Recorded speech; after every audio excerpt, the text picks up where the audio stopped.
É, é só um exemplo De linguagem, vamos falar de Wittgenstein, vamos falar de conceitos, de palavras, de poder de linguagem. Que tal vocês? Como foi a experiência de ler as investigações filosóficas tão diferente do Tractatus? Hein, Curone, você tinha achado difícil o Tractatus? Agora me diga o que você achou das investigações filosóficas, Curone. O meu que salvou foi que você deu o guia, né, para você para ir para seguir a leitura de tipo, meu Deus. Tipo, é só anotação e às vezes é uma anotação que tipo até faz sentido, mas faz sentido com outra coisa, mas acontece de estar próximo um tópico com o outro e eu tava lendo, ok, mas isso não tá encaixa. Ah, tá, não era para ler isso aqui. Pera, sabe? E acontece muito isso. Mas assim, dá para entender, é entendível, não é? Oh meu Deus, dá para entender, dá para sacar algumas ideias. Você gostou da ideia de jogos de linguagem? Sim, sim. Eu acho bacana essa coisa do, do conceito estar tá sujeito a como ele está sendo, quais são as regras de como ele está sendo empregado naquela situação e tal.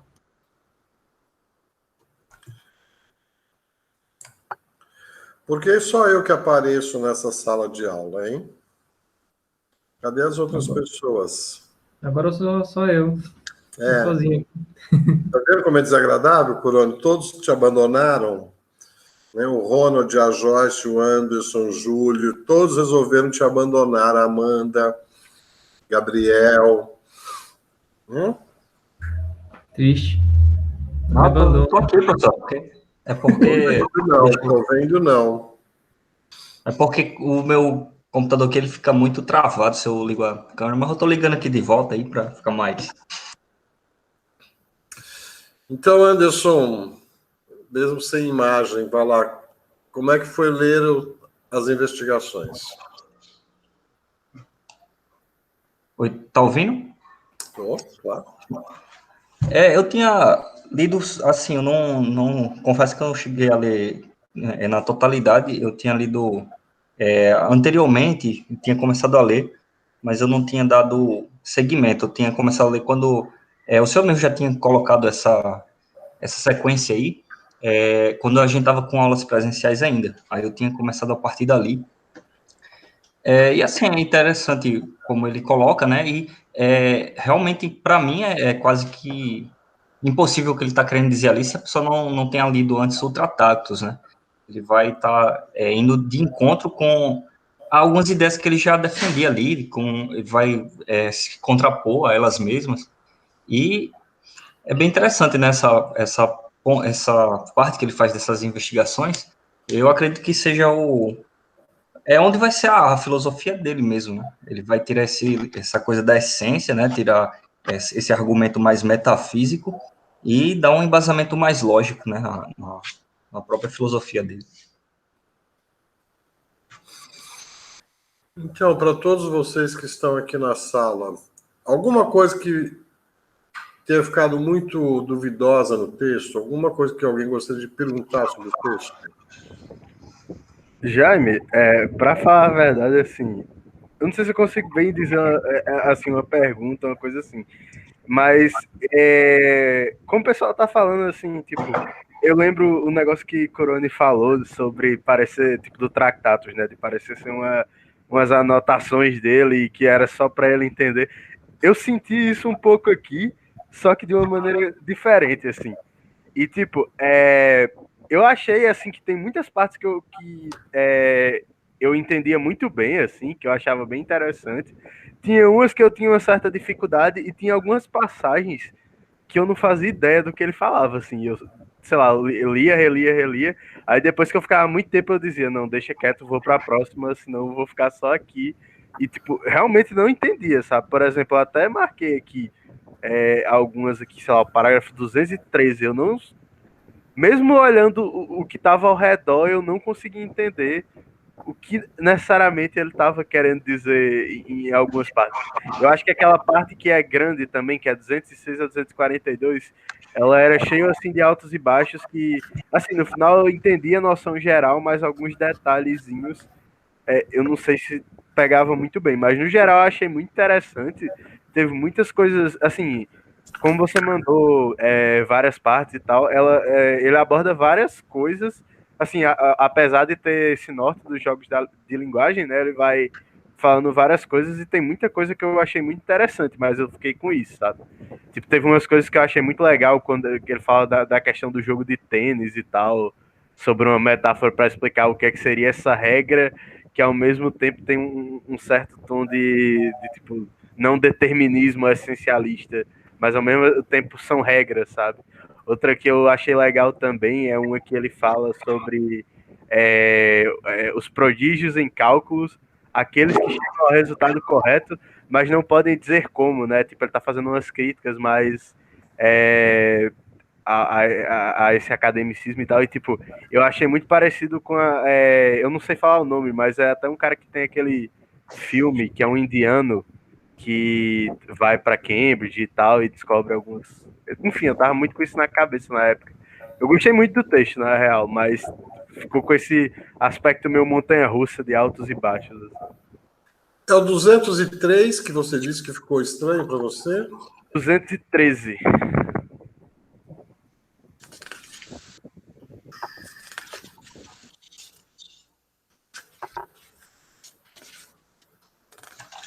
Ah, que está naquela parte das regras.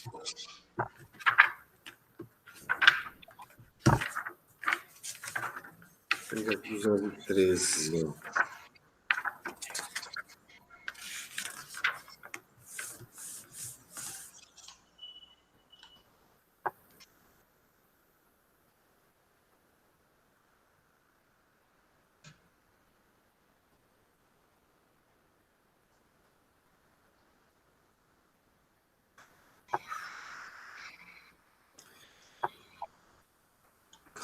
Ele está propondo um exercício que vem desde uns. Está falando de como você fazer uma série, né?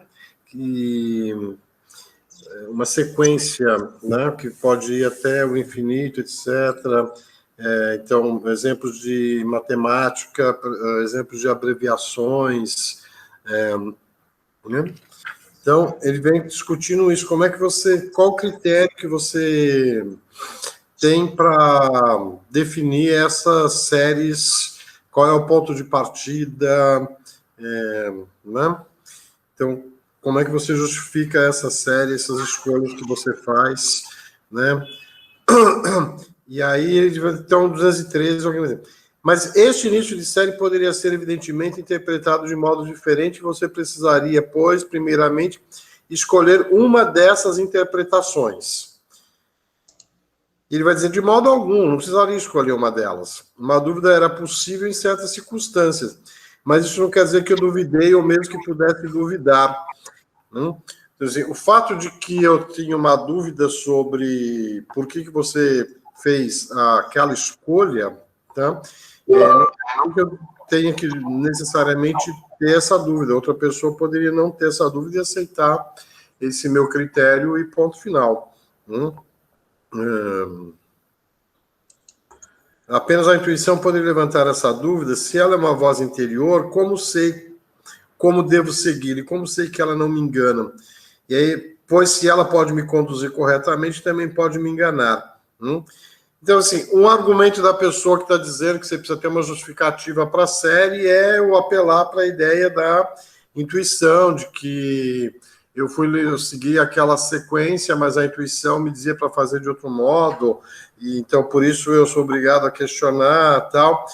Mas você não precisa passar por isso, você poderia simplesmente aceitar aquela sequência e pronto, e você não precisa justificar isso apelando para a intuição, né? Que ele vai dizer que a intuição é uma escapatória desnecessária, né?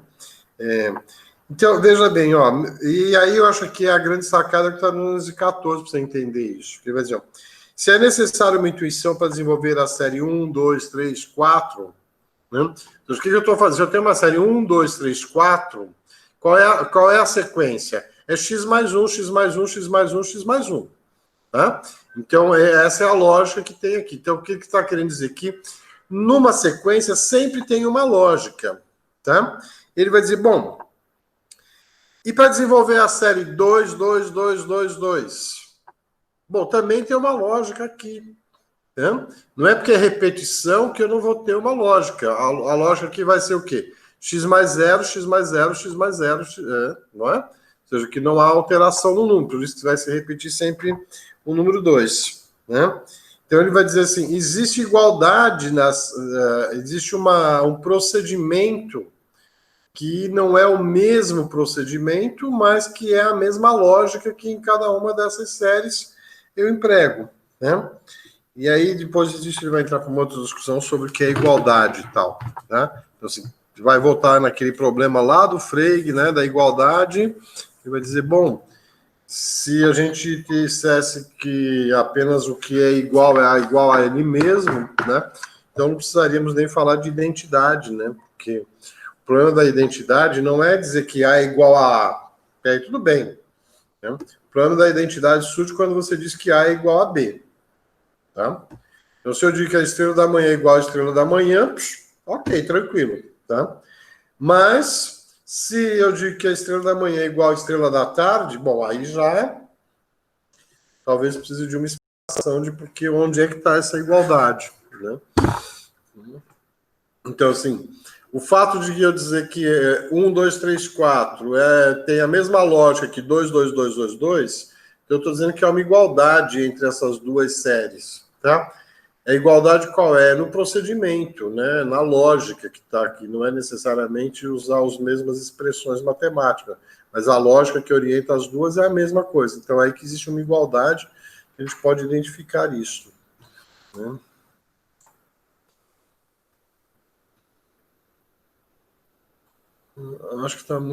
Acho muito doido que ele fala disso como uma expressão inútil. O inútil é nesse sentido, Curônio. Entendeu? Quando ele diz assim, ó, igual não é igual, bom, se eu disser que A é igual a A, isso é desnecessário dizer isso, né? Por isso que é inútil nesse sentido, que não traz nada de informação. Isso já está lá na lógica aristotélica, né, gente? A ideia do predicativo ser igual ao do sujeito, né? Que nas frases analíticas, então, o triângulo tem 3 lados. Não dizer que o triângulo tem 3 lados, ou dizer o triângulo é a mesma coisa, não tem diferença nenhuma. As duas informações são idênticas. Né? Então, dizer que essas duas coisas são iguais é inútil. Então, dizer que Jaime é igual a Jaime é inútil. Agora, dizer que Jaime é igual a, sei lá, uma caneca, aí já produz uma necessidade de uma explicação. Aí já não é tão inútil a discussão sobre igualdade, sobre identidade.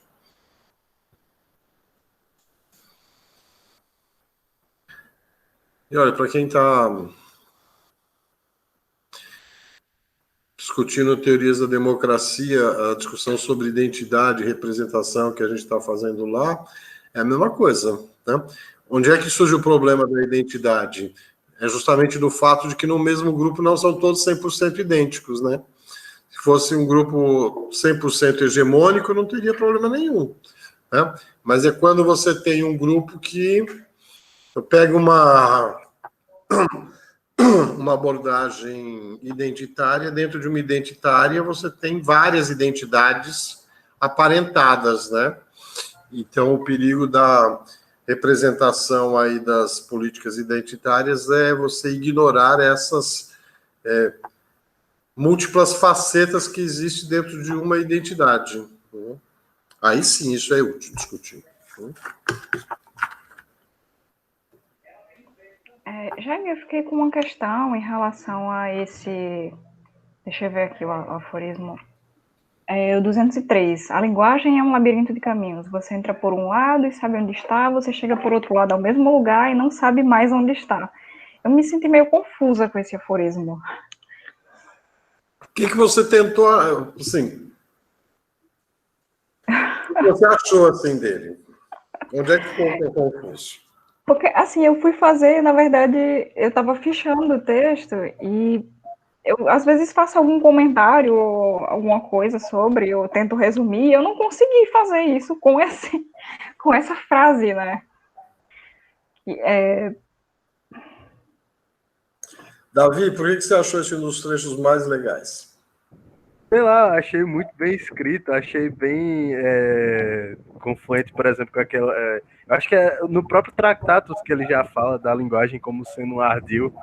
Eu achei que, tipo, no meio dessas coisas confusas, assim, eu tava até vendo, Jaime, eu acho que foi quando eu fui pesquisar a referência daquele, quando a gente tava falando sobre o místico e tal, e que tinha um livro que você tem indicado de um professor, e uma das epígrafes também tinha uma citação do Wittgenstein, que ele falava mais ou menos uma coisa assim, o que o leitor pode, deixe para o leitor, uma coisa assim, e eu achei que tem vários trechos desse tipo nas investigações, e ela é basicamente isso, né? De tipo, a linguagem como sendo uma ferramenta que ao mesmo tempo nos ajuda a conhecer o mundo e que está ali meio que sendo algo que vez ou outra parece ser muito clara, ao mesmo tempo ela pode se tornar em coisas mínimas, assim, um problema muito grave para a gente interpretar as coisas. Ao mesmo tempo que ela nos dá a possibilidade, ela também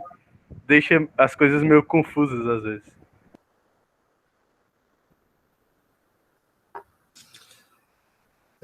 Joyce, é exatamente isso. Está querendo chamar a atenção de que, bom, a linguagem não é aquela coisa ideal, precisa, correta, sem ambiguidades, né?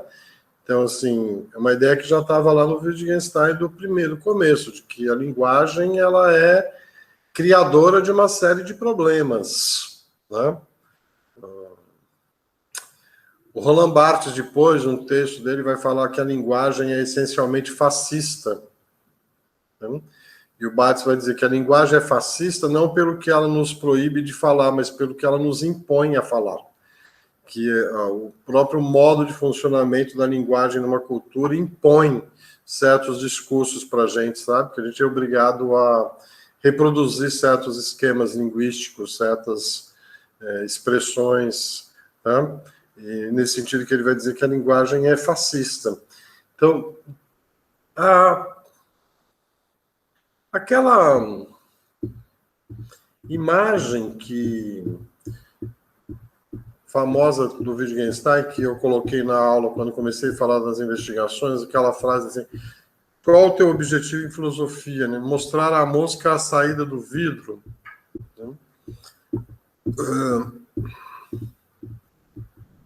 Imagina que você está vivendo, desde que nasceu, dentro de uma redoma de vidro, né? E que de tal forma você nasceu com isso. Imagina uma redoma com vidro tão transparente, tão translúcido, que você nem vê a presença do vidro. Né? Então, sabe essa situação quando você chega num prédio uma vez, num corredor, e você vai e tem uma porta de vidro, e você nem vê a porta de vidro, que você vê a coisa tão através dela, que de repente, se não tiver um letreiro ali, uma marca, você acaba topando com o vidro, porque você vê o espaço para além do vidro. Essa ideia do Wittgenstein é assim, imagina que você está numa caixa de vidro e você está olhando para o mundo e você nem vê essa caixa de vidro. Então você vê o mundo através dessa caixa de vidro e nem nota que essa caixa de vidro está, de alguma forma, controlando o seu olhar. Né? Consegue imaginar essa imagem? Né? Então, agora imagine que essa caixa de vidro seja a linguagem. Né? Então, é uma forma de dizer que não há como a gente olhar para o mundo se não for através da linguagem. Entendeu? O nosso olhar, a nossa relação com o mundo é uma relação mediada pela linguagem. É nesse sentido que linguagem e pensamento é a mesma coisa. Quando eu estou olhando para o mundo, eu estou experienciando o mundo, eu estou pensando sobre o mundo. Né? E eu estou pensando, quando eu estou pensando linguisticamente sobre o mundo. Então, assim, a minha relação com o mundo é uma relação mediada, é uma relação mediada pela linguagem. Né? Mas essa linguagem, ela é de tal forma como um vidro translúcido que eu nem observo que a minha relação com o mundo é uma relação mediada pela linguagem. Daí que a gente tinha muito uma ideia da linguagem como uma ferramenta, como um instrumento, sei lá, que a gente usa para falar sobre o mundo. Tá? E a partir dessa virada pragmatista, a gente começa a interpretar, a entender que a linguagem não é só uma ferramenta para eu falar sobre o mundo, mas a linguagem é o próprio modo de eu estar no mundo. Né? Ou seja, eu, enquanto sujeito humano, eu estou linguisticamente no mundo. Né? O que lá atrás Aristóteles dizia que nós éramos um ser pensante, né? Aqui a gente começa a pensar o ser humano como um ser linguístico. Né? O meu modo de estar no mundo é um modo linguístico de estar no mundo. Né? Coincidentemente, de novo, parênteses aqui, né? O que o Heidegger vai dizer que a linguagem é a morada do ser. Né? Que é uma forma diferente de dizer a mesma coisa. Eu estou no mundo linguisticamente. Né? Então, mostrar a mosca a saída do vidro é mostrar essa...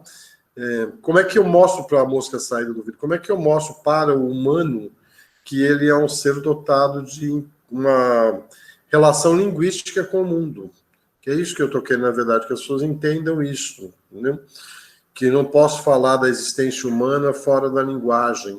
Né? A linguagem é essa própria caixa essa própria redoma da qual eu estou cercado. Tá? E por um momento a gente pretendeu, né? Esse é o ideal lá do Tractatus, que a maneira de se libertar disso seria construir uma caixa de vidro artificial, né? Ou seja, construir uma linguagem formalizada, uma linguagem artificial que não tivesse, digamos, as impurezas que tem nessa redoma de vidro original da linguagem do cotidiano. Ora, o que o Wittgenstein está dizendo aqui nas investigações é que sair do vidro, da caixa de vidro, não é preciso ser tomado no sentido literal de que eu preciso sair disso para construir uma outra caixa. Né? Basta eu compreender que eu sou esse ser que estou dentro da caixa e aprender que eu me relaciono com ele. E que muitas vezes essa caixa de vidro vai distorcer a minha visão sobre o mundo. Então, assim, se eu sou um ser que se relaciona com o mundo linguisticamente, eu estou o tempo todo contaminado pela linguagem. Tá? Para o bem e para o mal, tá? Para o bem e para o mal. Tá? Então, eu tanto posso cometer erros gravíssimos por conta do modo como eu uso a linguagem, ou eu posso fazer coisas espetaculares, extraordinárias, justamente porque eu sou um ser dotado de linguagem.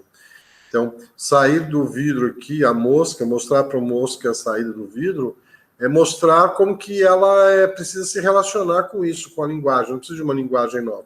Preciso apenas compreender que eu estou dentro da linguagem.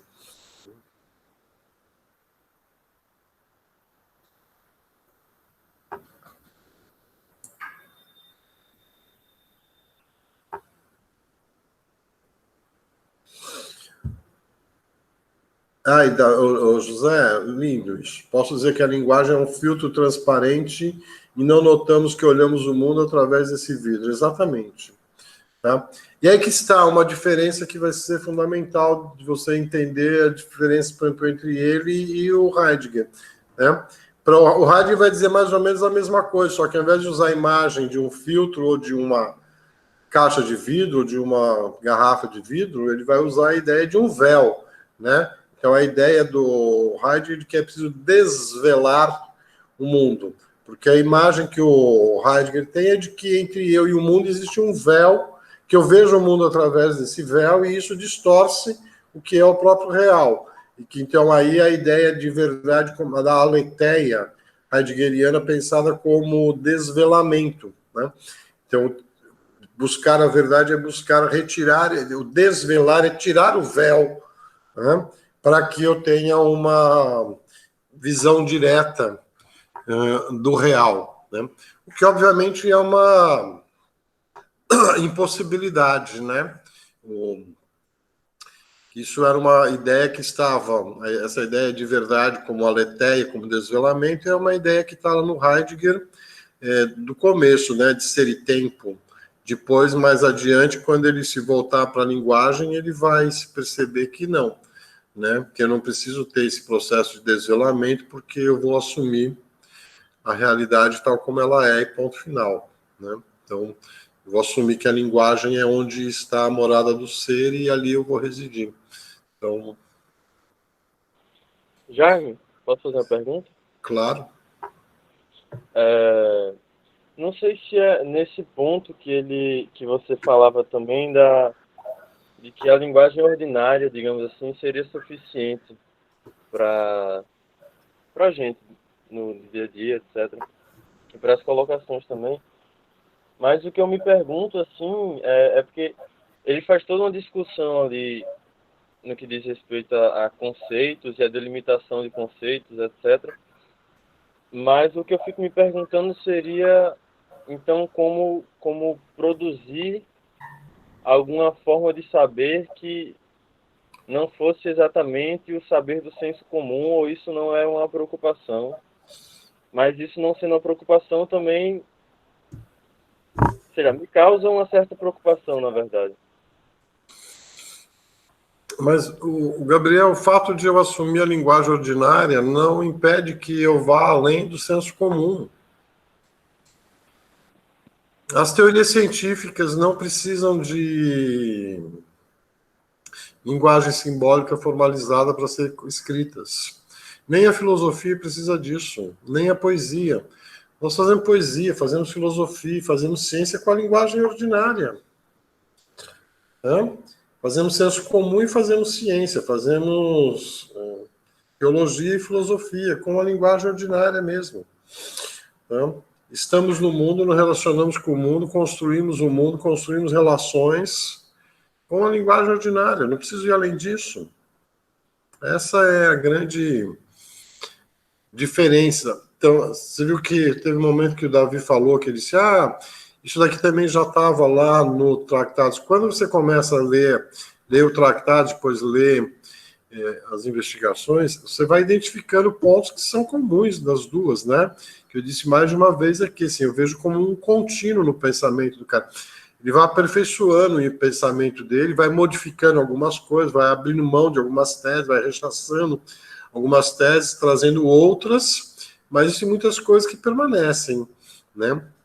Então, essa ideia de que pensamento e linguagem são a mesma coisa, de que existem limites para o uso da linguagem, a própria ideia de jogos de linguagem é o reconhecimento dos limites da linguagem, né? E tem coisas que eu consigo fazer num jogo e não consigo fazer no outro, porque são os limites que estão postos, né? Então, se eu tentasse encontrar a essência da linguagem, ia me dar essa situação que ele descreve no 203, né? É um labirinto, a linguagem, entendeu? Eu vou por um caminho, chego num lugar e entendi qual é o processo que eu fiz. Por outro caminho, eu chego no mesmo lugar e não entendo muito bem como é que eu cheguei ali, né? Isso, se você prestar atenção, como no nosso cotidiano, a gente consegue, num processo de comunicação, a gente usa a linguagem de muitas formas, né? Há momentos que a gente chega num ponto de concordância com o meu interlocutor com muita facilidade, né? E a gente sabe até reconstruir o processo, como é que nós chegamos a esse entendimento. Há outros momentos que a gente segue um processo parecido e não chega a entendimento algum. E há outros momentos que a gente chega, depois de uma longa conversa, num entendimento entre os dois. E se você for pedir para reconstruir como é que você chegou nisso, você não consegue mais, entendeu? Porque é isso, a linguagem é como se fosse uma série de veredas que a gente trilha e nem sempre a gente entende.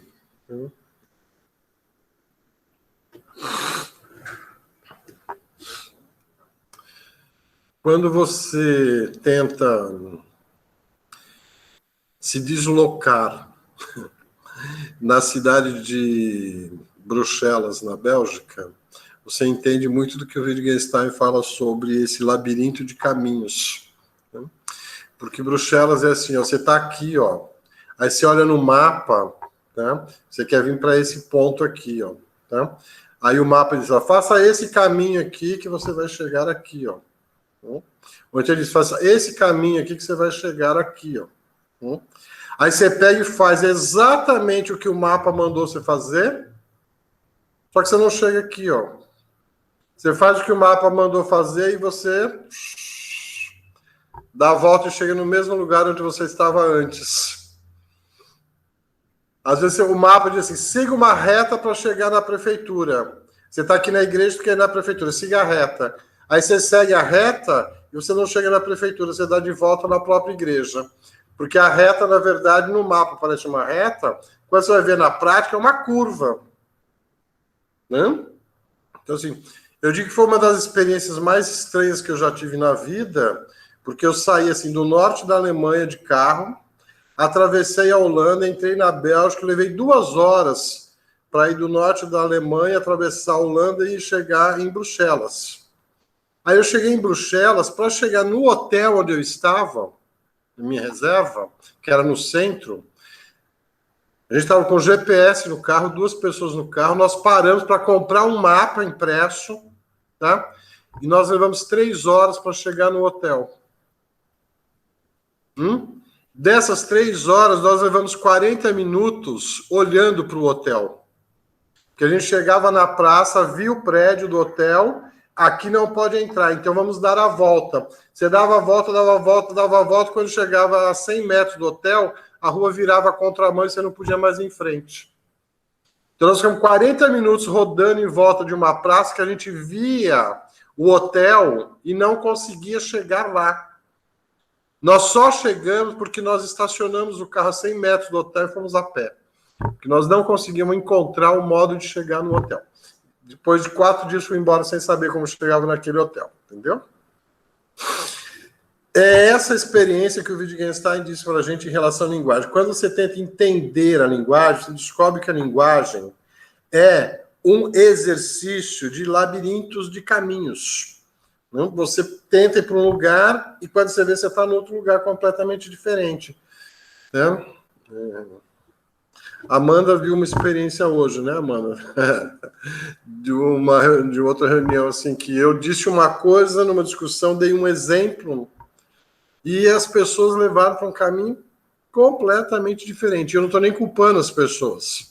É que a linguagem tem essa capacidade mesmo, de fazer a gente ir por caminhos que a gente nem imagina. Não sei, Joyce, se ficou mais claro para você agora esse 203 aí, que é... Sim, sim. Bem mais claro agora. Porque, a princípio, eu tinha imaginado de outra maneira, nada a ver, né? Eu me senti confusa, mas fiquei pensando, né, que... Enfim, nada a ver com isso. Tá mais claro agora. Eu tive o mesmo problema com da Joyce sobre entender o labirinto. Mas eu tenho só uma pergunta. Não existe nenhuma forma... Acho que o que Heidegger, lá vai eu, que Wittgenstein está querendo dizer que não existe nenhuma forma, uma ordem, um segredo de andar por esse labirinto, né? É impossível a gente criar uma ordem para andar por esse labirinto. Então, isso já é definido, faz parte do jogo. É isso? Vocês que fizeram História 4 comigo, se lembram que eu dizia que o Hegel era uma figura tão determinante na história da filosofia que é impossível a gente falar de coisas da filosofia contemporânea sem a gente colocar um pé lá no Hegel, né? Olha, veja bem, aquela ideia hegeliana de que nada está dado, tudo está em processo, tudo é construção, né? Nunca existe um ponto de partida definitivo, de que não existe o ser, é sempre ser sendo. Né? Olha, está aqui em toda essa discussão sobre linguagem, entendeu? A linguagem, ela não é algo estática. Por isso que a gente não pode falar de essência da linguagem. Então, o Wittgenstein vai dizer, praticar uma linguagem é praticar uma forma de vida. Praticar uma linguagem, então, é viver, tá? Nesse sentido que, assim, existem regras para viver? Existem.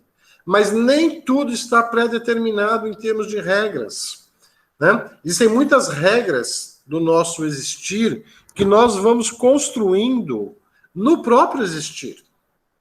Nós temos que... Então, pense numa relação entre duas pessoas. Você estabelece regras prévias, tá? Então, se for uma relação saudável, você vai estabelecer que não existe violência, não existe agressão, tá?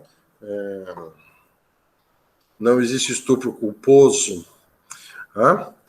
Mas, veja, você não conseguirá estabelecer todas as regras desse relacionamento, porque esse relacionamento vai se deparar com situações existenciais que era impossível você prever antecipadamente. Você vai ter que tomar decisões, vai ter que decidir, inclusive, as regras de como se comportar naquela determinada situação. Né? Então, aqueles acordos de relacionamento que o Sheldon Cooper adora fazer com os amigos, com a namorada e com etc, etc, etc, é um exercício inútil, se você for pensar. Porque você pode estabelecer um padrão de comportamento até um certo ponto. Dali para frente, você vai se deparar inevitavelmente com o inesperado, né? E aí, diante do inevitável, do inesperado, você vai ter que criar situações novas. Tá? Olha o que está acontecendo esse ano, gente. Se há um ano atrás alguém dissesse para você, olha, o que você mais vai fazer em 2020 vai ser lavar com sabonete e detergente, saquinho de batata frita, né? Mas aí você vai no supermercado e compra saquinho de batata frita, em casa tem que pegar a buchinha com detergente e lavar lá o pacotinho de batata frita. Assim. Se alguém me dissesse que eu ia passar o ano de 2020 fazendo isso, eu ia dizer que a pessoa estava louca, entendeu? Mas veja, a gente vai tentando, à medida que a situação vai surgindo, a gente vai criando regras. Eu tive uma sobrinha que fez uma estupidez, né? Chegou um momento que ela, veja bem, ó, até onde vai a criatividade e a estupidez humana, tá? Chegou um ponto que ela e o namorado já não aguentavam mais chegar no supermercado e lavar todas as coisas. Então, eles resolveram adotar regras novas. Então, assim, vamos pegar... O vírus só dura no ar 3 dias. Então, a gente chega no supermercado, pega os alimentos e deixa dentro do porta-mala por 3 dias. E depois de 3 dias, a gente vai lá e pega. Né? Inventaram uma regra, entendeu? Para resolver o problema do supermercado na pandemia. Se deram mal, né? Porque depois de 3 dias abriu o porta-mala, chuchu, abobrinha, estava tudo podre dentro do carro. Provavelmente tinha muito mais bicho do que tinha antes, né? Mas é a preguiça da juventude, de não querer fazer as coisas chatas da vida, né? Então você fica inventando uma coisa. Tá? Não sei se Gabriel responde, deixa eu só ver a pergunta que o Jeff está fazendo aqui, senão eu volto, o Gabriel, deixa eu ver. Sempre que sou apresentada a ideia de um filósofo, tem todo um caminho que ele percorreu. Com o Wittgenstein, me senti boiando nesse processo para chegar à ideia dele, sem se preocupar com o caminho. Tive a impressão de que ele colocou a ideia final. Foi assim nas obras? Jeff, o Wittgenstein ele é uma figura muito peculiar na história da filosofia, né?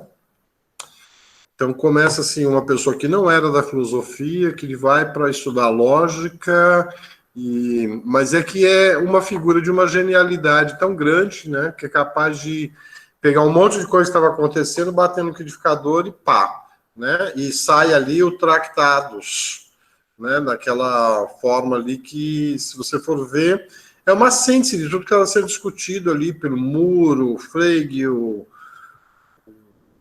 Russell, né?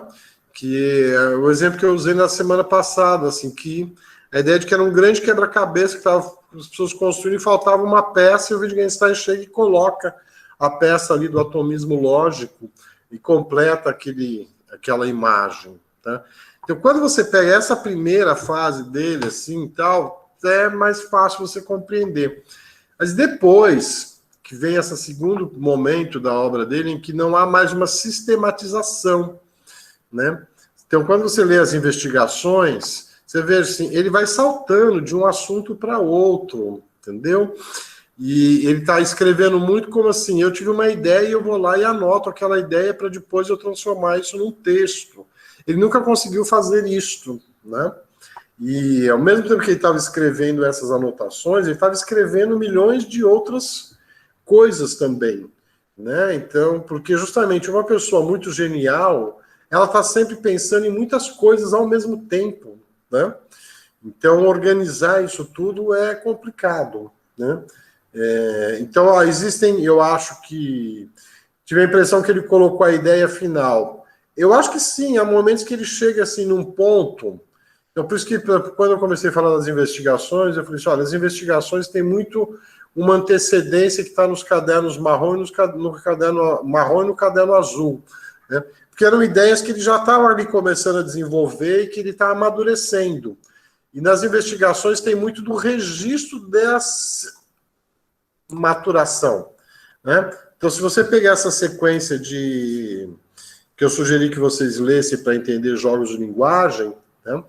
Então, você veja, ali no 65, é que aparece a ideia de que quando eu estou falando de jogos de linguagem, eu estou falando contra a ideia de essência de linguagem. Então, veja bem, só ali no parágrafo 65, né, você vai dizer assim,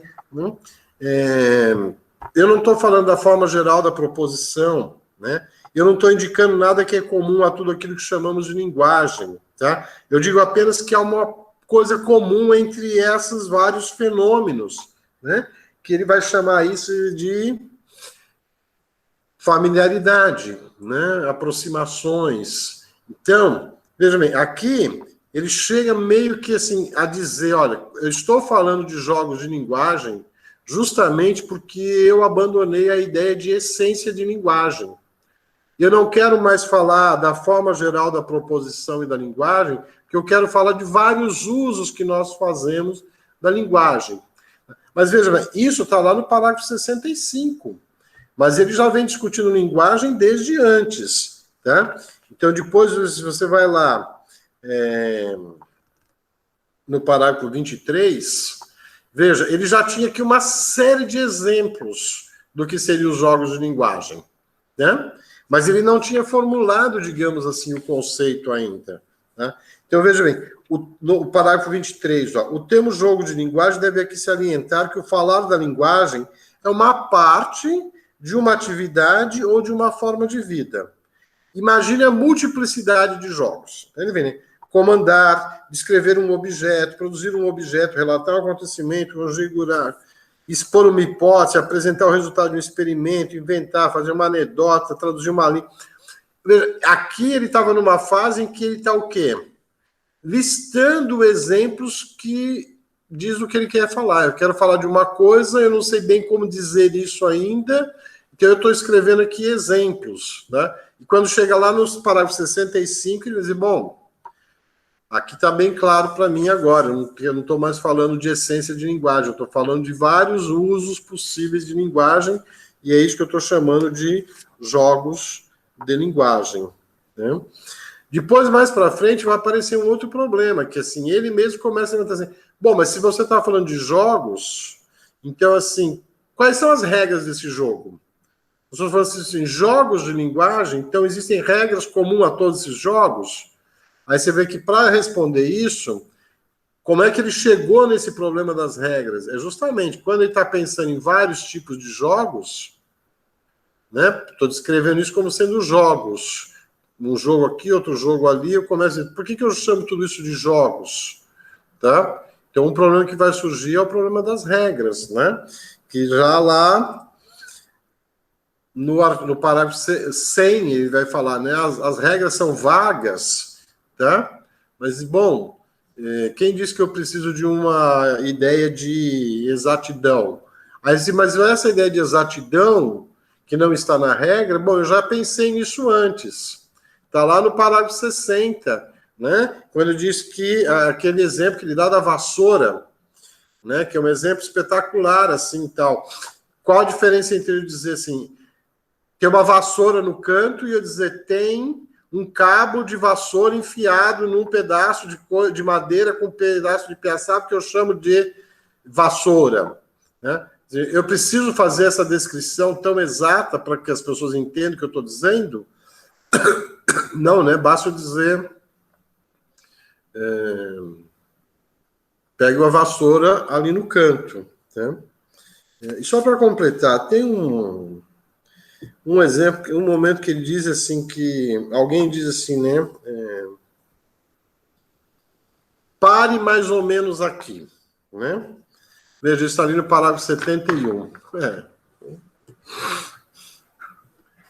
Eu estava indo, a primeira vez que eu fui para Macau, eu fui de ônibus para Macau, então eu estava no ônibus assim, encheu, todos os bancos ocupados, aí tinha umas 3 ou 4 pessoas em pé, aí chegou no meio do caminho, um senhor que estava em pé, virou para o motorista e disse assim, para ali para mim, no meio da estrada, assim, indo para Macau, o velhinho disse para o motorista assim, para ali para mim. E virou uma discussão dentro do ônibus, que as pessoas começaram a tentar entender o que era o tal do ali. Tá? E um dizia assim, não, ele está dizendo ali não sei aonde. Eu disse, não, eu acho que ele está dizendo ali não sei o quê, entendeu? E foi esse para ali, chegou de uma curva, o motorista parou o ônibus e ele disse, é aqui mesmo, obrigado. Desceu. Aí descobrimos que o ali que ele queria era o meio de uma curva na esquina do nada com nada, entendeu? Por que ele queria descer ali? Não me pergunte. Mas ele sabia exatamente onde ele queria descer. Tá? Ele se referia a isso com a expressão mais vaga do mundo. Tá? Pare ali. E o motorista foi capaz de entender exatamente o que o cara queria, onde ele queria.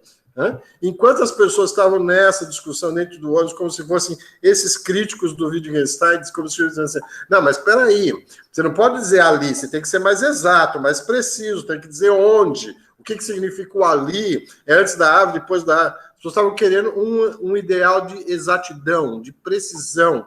Né? Para o motorista não precisava de nada disso, entendeu? Por algum motivo o motorista sabia que ali deveria ser no meio da curva do nada com nada e ponto final, tá? Talvez pela experiência dele, ser motorista daquele caminho e outras vezes, né? Mas tudo funcionou, entendeu? E eu fui embora para Macau, assim, só lembrando do Wittgenstein, assim, entendeu? Assim, olha aqui, ó, a prova... Acabei de vivenciar o parágrafo 71 das investigações ao vivo e a cores na estrada para Macau. E se vocês observarem, gente, é assim, né, o tempo todo, né? Ah, veja aquele filme. Que filme é aquele? Né? Eu estou com vontade de comer uma coisa. Que coisa? Ah, é aquela coisa. Né?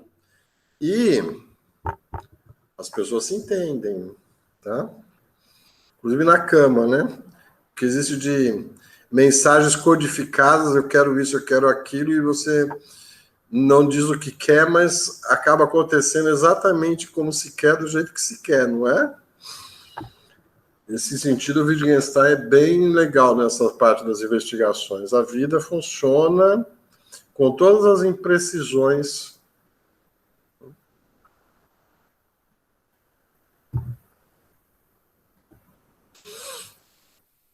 Não, Davi.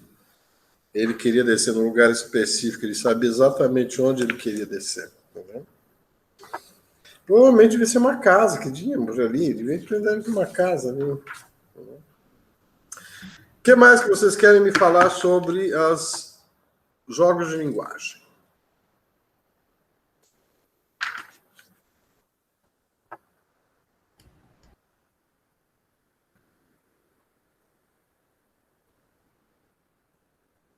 Olha, eu acho isso aqui uma coisa muito importante, sabe? Ó, isso é uma coisa que vai aparecer bem lá na frente, já no 340, ver como que o pensamento do cara vai sendo montado, né?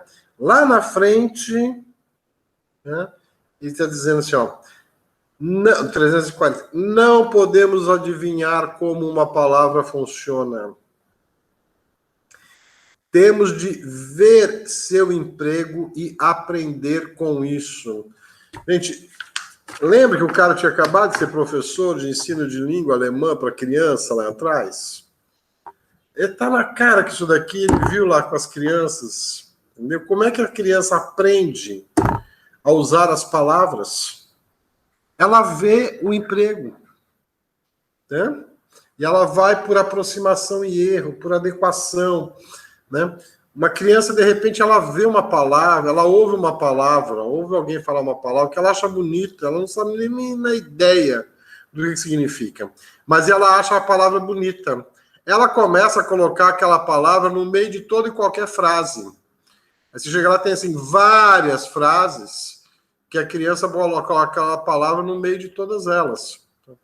Ah, o pet incomodou, Corone, de repente? Tá vendo? As coisas são assim, a gente vê o mundo funcionar, inclusive linguisticamente, né? Então, e aí você, bom, temos de ver seu emprego e aprender com isso. É assim que a gente aprende a usar as palavras, é assim que a gente aprende a linguagem, é vendo como que as pessoas usam as palavras, tá? E aí, obviamente, aquela palavra que a criança achou bonita e ela colocou num monte de frase, aos poucos ela vai lapidando esse seu entendimento da palavra e vai começando a observar que em algumas frases aquela palavra tem sentido, em outras frases não, né? E aí ele complementa ainda isso, né? A dificuldade, porém, é vencer o preconceito que se opõe a este aprendizado. Não é nenhum preconceito tolo. Olha, não é um preconceito tolo mesmo, porque é o preconceito que está arraigado na academia, né? Que estava, principalmente na época dele, essa ideia de um ideal de funcionamento da linguagem formalizada e tal. Mas veja, como isso tem a ver com o nosso cotidiano de estudantes e de professores, escola, tá? Essa discussão que você tem hoje no ensino de língua portuguesa, né? Que antes era só essa ideia de que só valia a língua formal, né? A língua oficial, e todo o resto era inaceitável dentro da escola.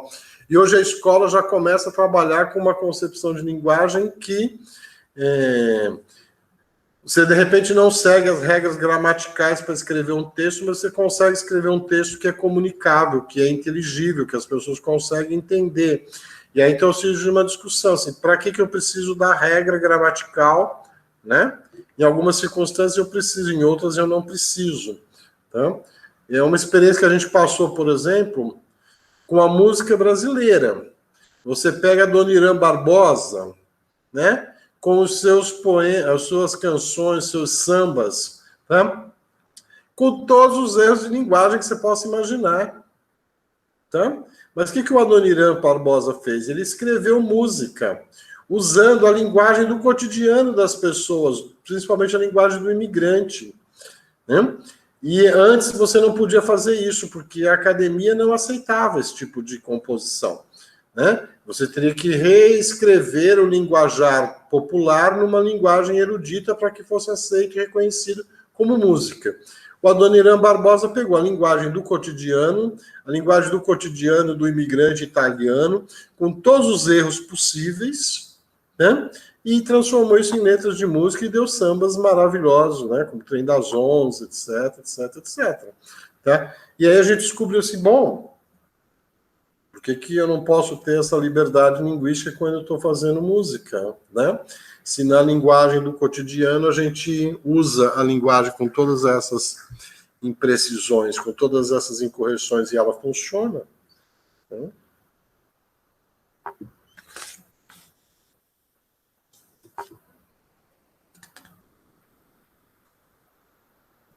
O que mais?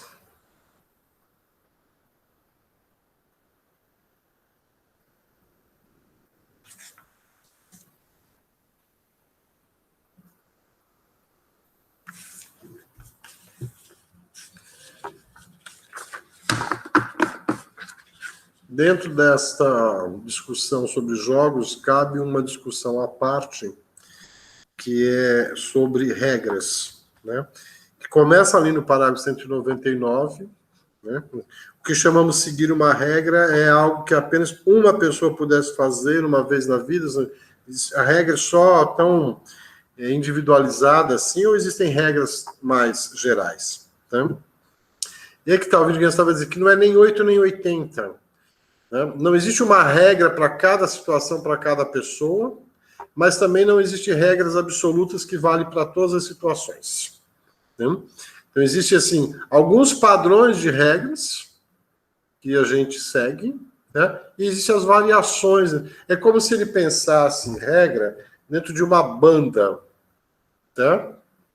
Assim, quando você está dirigindo na Europa, você entra na Holanda, aparece uma placa, assim, de limite de velocidade, entendeu?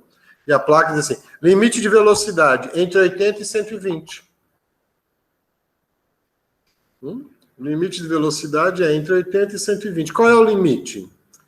São os próprios motoristas que dão o limite a depender das condições climáticas.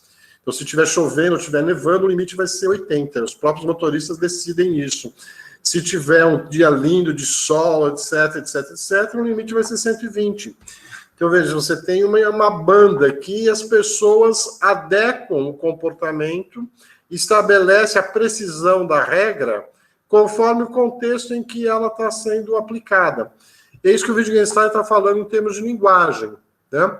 Você tem regras para o uso da linguagem, mas essas regras elas têm uma certa flexibilidade também. Né? Então, é claro que quando você está falando de uma linguagem formal, como, por exemplo, escrever uma petição, um processo judicial, etc., existem regras bem precisas, mas mesmo essas regras precisas, né, elas não são 100% exatas, porque senão qualquer advogado vários advogados fariam uma petição igual, tá? Então, se eu vou defender o direito da pessoa X para alguma coisa, bom, de novo a ideia de que eu posso chegar por caminhos diferentes no mesmo ponto, tá? Então, um advogado pode chegar numa argumentação usando determinados artigos do Código Penal. O outro vai fazer uma abordagem diferente, vai chegar a defender a mesma coisa usando outros artigos do Código Penal. Então, existe uma regra ali, sim.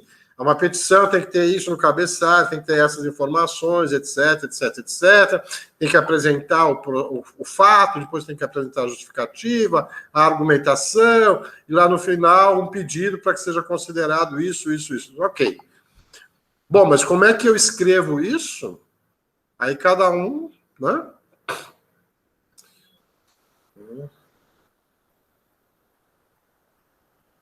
Ok, crianças. Espero que tenham gostado dessa parte do Wittgenstein de jogos de linguagem, porque é uma parte assim. Esse conceito de jogos de linguagem é um conceito fundamental na história da filosofia contemporânea. Né? A gente vai ser um tema muito usado depois, não só na filosofia da linguagem, mas para um monte de coisas, porque essa ideia de jogos, de regras, de exatidão, de inexatidão, tal, da linguagem como parte da vida, tudo isso vai ser muito... ter um peso muito grande na filosofia e na cultura contemporânea a partir da segunda metade do século XX. Então, para a próxima etapa, eu vou pedir para vocês lerem mais uma parte das investigações, que é sobre o argumento da linguagem privada. Mas eu não estou conseguindo achar, estou aqui procurando, não consigo achar a minha anotação de onde eu marquei o que eu quero que vocês leiam. Eu mando pelo CIGAI e pelo grupo dos discípulos, não hoje, até amanhã. Não. Eu tenho anotado, só não estou achando aqui, tá? Que aí é uma sequência também de coisas. E aí a parte do argumento da linguagem privada está mais fácil, porque é um trecho mesmo do parágrafo tal ao parágrafo tal, tá a discussão sobre linguagem privada. E vai ser o mesmo esquema. Quinta-feira vocês leem isso e na terça-feira que vem a gente volta para uma aula síncrona para discutir essa leitura que vocês vão fazer. Ok?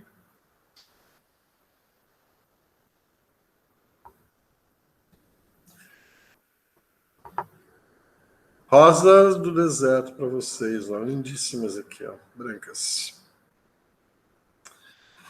Beijos, crianças. Até daqui a pouco para quem vai, ou até semana que vem para quem não vai. Até. Valeu, Jaime. Boa noite, Valeu, gente. boa noite. Boa noite, até a próxima live. Boa noite, professor. Boa noite, galera. Beijo pra todo mundo.